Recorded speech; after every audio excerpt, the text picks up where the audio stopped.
You've seen guitar players do this, right? They play a scale and then they play a chord, right? And they fit together perfectly, and you're like, why are they playing the chord right after the scale? What's that all about? When you see a guitar player doing this, you're seeing them exercise their capability to see through scales, to see the potential chords laying right inside the scales. You've probably seen a scale diagram, like all the black dots, like a big swarm of bees, right? But then some of them are colored red or whatever. That's the chord inside the scale, right? Being able to see this on the fly and see it on the fretboard rather than on a piece of paper gives you infallible fretboard knowledge. Infallible. I'm going to say it again. Infallible, meaning you are incapable of making an error when you look at the guitar this way.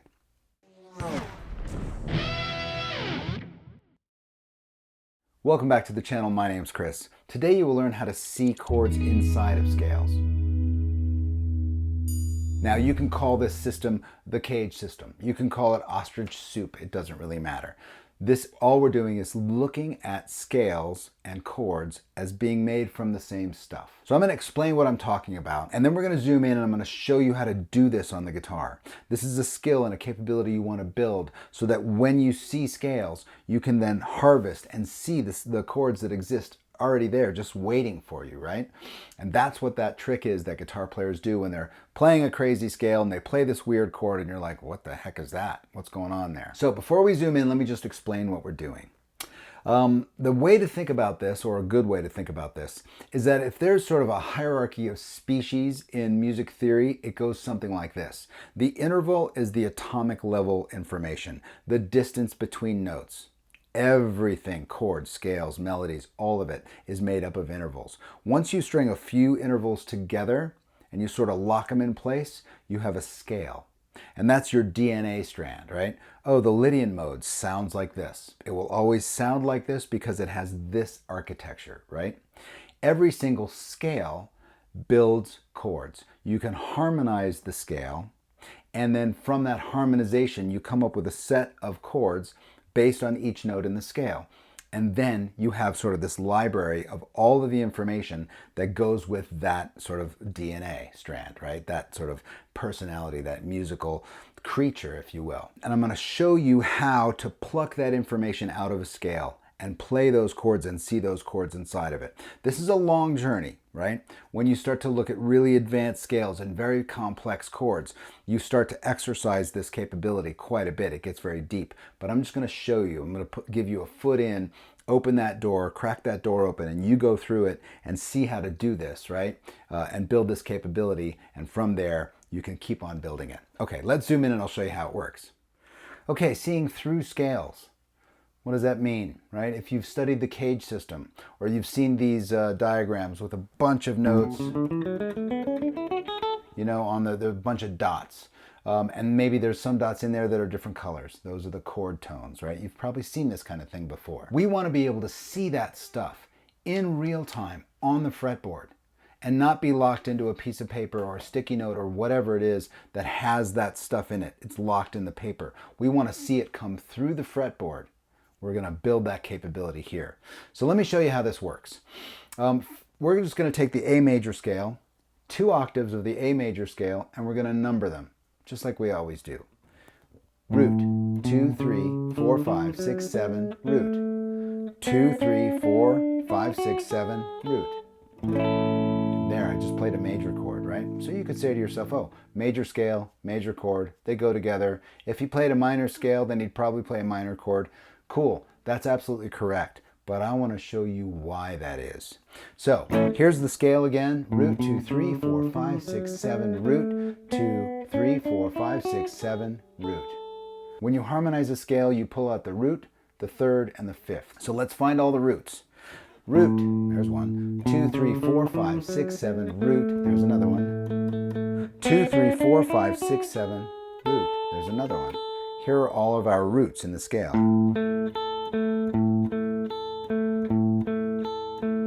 That's handy. Let's go and find those thirds. Root, 2, 3, there's 1. 4, 5, 6, 7, root, 2, 3. There's another one. 4, 5, 6, 7, root. So there's only 2 thirds here. There they are. So we've got the root so far, and the thirds. Now let's find the fifths. Root, 2, 3, 4, 5, 6, 7, root, 2, 3, 4, 5, 6, 7, root. So there are 2 fifths here, and they're right there, right? When we play this big old honkin' A major chord, it's the root, the fifth, the root, the third, the fifth, and the root. We just found all those notes. Right? That's why this chord works over this scale, right? Simple. We just deconstructed it. Instead of just saying, oh yeah, they work together, major, major, cool, we're done. We're using our brain, we're cracking open the skull, and we're watching what's going on here. Here comes the first wrench. I'm going to play the Lydian mode. Before I do, I just want to tell you, the Lydian mode, which is one of the modes of the major scale, we don't need to know that right now. I'm just using it as an example. The Lydian mode and the major scale are exactly the same except for one note, and that is the 4. The 4th note in the Lydian mode is sharp. It's up a half step from where the 4 is in the major scale. Here's what it looks like. Root, 2, 3, sharp 4, 5, 6, 7, root, 2, 3, sharp 4, 5, 6, 7, root. The third didn't change, the roots didn't change, and the fifths didn't change. So the roots are the same, the thirds are the same, and the fifths are the same. So I could play this, and it fits perfectly, right? Because the scale has those notes in it. Everything's cool.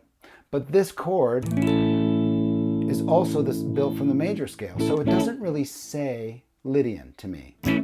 I've got to find a way to put the sharp 4 in this chord, because that sharp 4, 1, 2, 3, sharp 4, 5, 6, 7, root, 2, 3, sharp 4.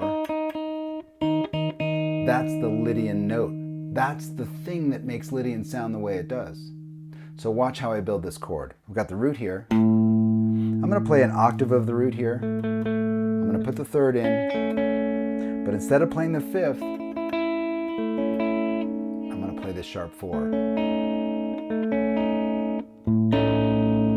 There's no other way you can build this chord except using the notes from Lydian.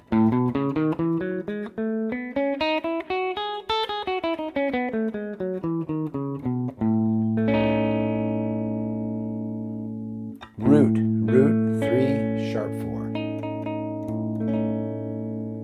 That's why I play that chord over Lydian, because it just says Lydian, right? It's using the DNA strand from Lydian, and it's speaking to us. It's telling us exactly why Lydian sounds the way it does in the form of a chord. Okay, let's do another one. Mixolydian. Mixolydian is the exact same scale as the major scale, except it has a flat 7. Let's find that. Root, 2, 3, 4, 5, 6, flat 7. Root, 2, 3, 4, 5, 6, flat 7. Here they are. Root. The roots haven't changed.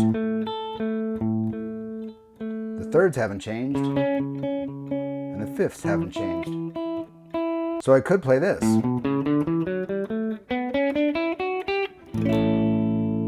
Fits perfectly.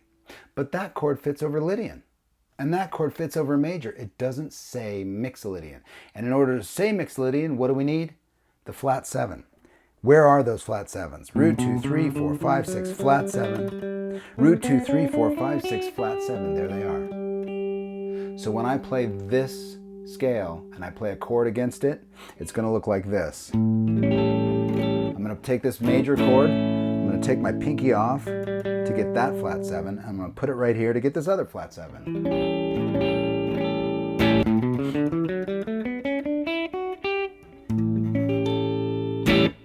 Playing a dominant 7th chord because it has the flat 7 in it. Okay, here's one more. This is a takeaway, sort of a piece of homework for you. Here's B harmonic minor.